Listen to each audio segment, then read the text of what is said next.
토마토 투자클럽 문선인 전문가입니다. 안녕하세요.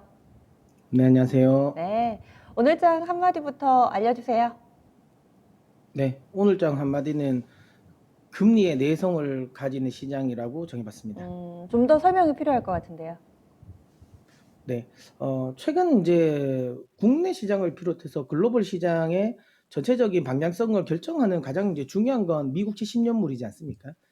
금리 상승에 대해서 이제 시장이 좀 이제 하락을 많이 하락을 하는 모습을 보였었는데 중요한 건 이제 최근 들어서 이제 그 부분이 조금 완화됐다라는 겁니다. 요 표를 한번 보시면 지금 보시는 것처럼 이게 미국채 10년물 금리거든요. 이 미국채 10년물 금리인데 이쪽에 보시는 것처럼 이게 이제 떨어졌다는 건 미국채 10년물 가격이 떨어졌다라는 거고요. 미국채 10년물 가격이 떨어졌다라는 건 결국은 이제 미국채 수익률이 올랐다라는 거죠. 금리가 올랐다는 건데 보시는 것처럼 지금 급락을 보였고, 물론 최근에는 이제 조금 바닥권에서 안정을 찾고는 있는데, 어쨌든 지금 현재 계속 이제 미국채 금리는 상승을 하고 있죠. 상승을 하고 있는 상황인데, 그럼에도 불구하고 예전 같았으면 나스닥은 급락을 보였어야 정상이지만, 최근 들어서는 오히려 미국채 가격이 떨어지고 금리가 오르는 상황에서도 보시는 것처럼 오히려 미국 나스닥은 상승을 보이고 있고, 특히 빅스 지수의 흐름을 보시면 좀 주의 깊게 볼 만한 건데요. 보시는 것처럼 미국채 금리가 올라감에도 불구하고 오히려 빅스 지수는 이렇게 하락을 하고 있습니다. 그만큼 시장이 금리의 내성을 지금 가지고 있는 거다라고 생각이 들고요. 이렇게 금리의 내성을 가지고 있다라는 건 그만큼 FOMC 회의에 대한 기대감이 오히려 좀 역설적으로 떨어졌다라고 보시면 돼요. 그러니까 금리가 급등을 하면서 시장이 출렁일 때 분명히 시장 참여자들은 속된 말로 이 비유가 맞을지 모르지만 조금만 더 울면 조금 더 거칠게 이야기하면 조금만 더 징징대면 FOMC 회의에서 또 예전처럼 뭔가 떡을 주지 않을까라는 기대감을 가졌던 것 같아요. 그러면서 좀 거칠게 밀어붙였던 것 같은데요. 최근 들어서 금리를 거칠게 밀어붙임에도 불구하고 상품 시장이라든지 주식 시장이라든지 뭐 이런 빅스 지수가 요동치지 않습니다. 안정을 가지고 있는 거죠. 그만큼 이제 시장 참여자들 입장에서는 이제 어차피 금리는 오를 거야. 처음에 이제 금리 발작이 나올 때는 좀 놀랬겠지만 시장은 항상 호재든 악재든 재료가 노출되는 시간이 오래되면 오래될수록 그와 관련 호재도 희석시키고 악재도 희석시키지 않습니까? 그러니까 금리 상승에 대한 악재를 지금 한 3주 정도 시장에 노출되다 보니까 이 부분이 좀 희석되고 있는 것 같습니다. 희석되고 있는 것 같고요. 결국에는 금리는 상승할 거다는 건 누구도 다 아는 거죠. 속도의 문제이다라는 말인 거고. 근데 그 과정에서 연준이 뭔가를 행해줄 줄 알고 조금 더 시장을 좀 보챘었는데 연준이 아니라고 하고 있죠. 너희가 보채도 이번에는 울어도 우리가 떡은 주지 않을 거다라는 걸 지금 뉘앙스를 풍기다 보니까 실질적으로 여기에 대해서 그러면 FOMC 회의는 별게 없겠구나. 그냥 예전에 있었던 그 기존의 입장을 유지하는 거겠구나. 금리 상승은 뭐 진행되겠지만 뭐 이 문제를 발생시킬 만한 금리 상승은 진행되지 않을 것이다. 인플레이션은 기조 효과에 따른 일시적인 현상이다라는 거. 정책적인 부분에 대한 부분은 스탠스를 하나도 취하지 않고 조금 기대하는 거는 뭐 SLR 같은 경우를 조금 더 이제 연장시키는 거죠. 원래 팬데믹 때 지난 3월 달에 SLR과 관련된 부분을 좀 열어줬죠. 이 시중 대형 은행들이 자기 자본 비율을 조금 이제 좀 낮췄습니다. 총 이제 익스포저에 대한 자기 자본 비율을 조금 더 낮춰줬던 부분. 그러니까 이게 3%인데 여기에 국채라든지 이런 것들을 포함시켜 줬다는 거죠.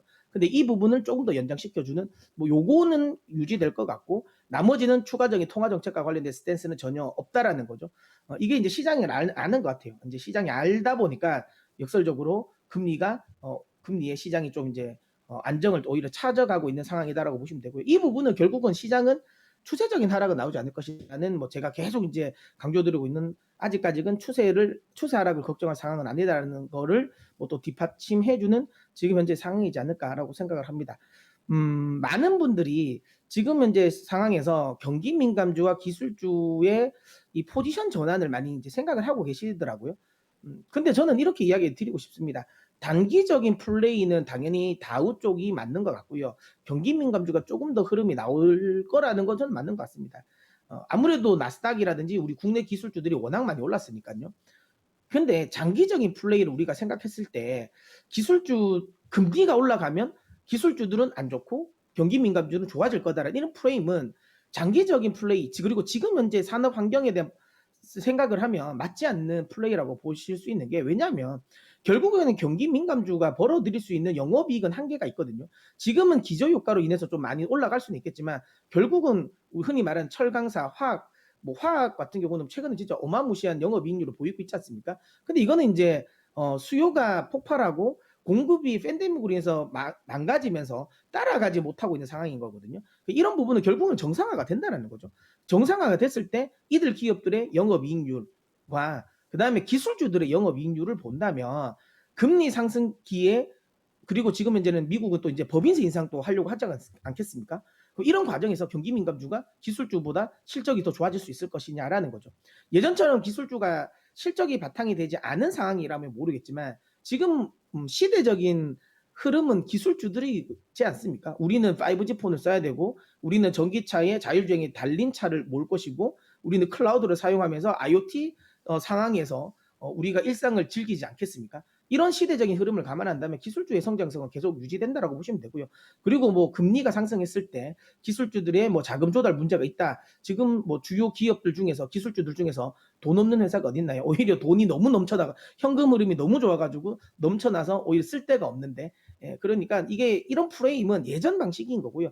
지금 4차 산업 시대에서 이런 고금리가 기술주들에게 굉장히 큰 피해다. 경기 민감주에는 굉장히 좋은 흐름이다라고 무조건 엮는 거는 저는 맞지 않다고 생각하고요. 그래서 경기 민감주와 기술주 어느 쪽으로 움직일 것이냐, 저는 이거는 이런 논의는 좀 무의미하다라고 생각하고요. 포트폴리오군 내에서 기술주 비중을 저는 한 60% 이상 차지하고 그다음에 한 40% 정도를 경기 민감주로 가져가는 이런 포트폴리오 전략을 사용하는 게 맞는 거지, 기술주는 이제 다 버리고 경기 민감주 다 맞다가 또 나중에 또 기술주 올라갈 때는 또 경기 민감주 다 팔고 기술주로 간다, 이런 전략은 아닌 것 같다고 생각합니다. 어쨌든 지금 현재는 단기적으로는 기술주가 조금, 경기 민감주가 조금 더 흐름이 좋을 수는 있겠지만 장기적인 상황을 본다면 여전히 기술주 쪽에 좀 포지션을 두셨으면 좋겠고요.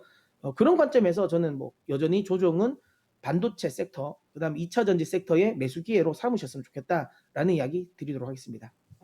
많이 궁금해하고 계실 만한 그런 이슈인 것 같아요. 요즘 들어서 경기 민감주들 쪽으로의 강세 움직임이 나오다 보니까 그쪽으로 가야 될까 고민하시는 분들께 아니다, 여전히 기술주들 쪽으로 무게중심을 실어보자, 반도체하고 2차 전지 알려주시네요.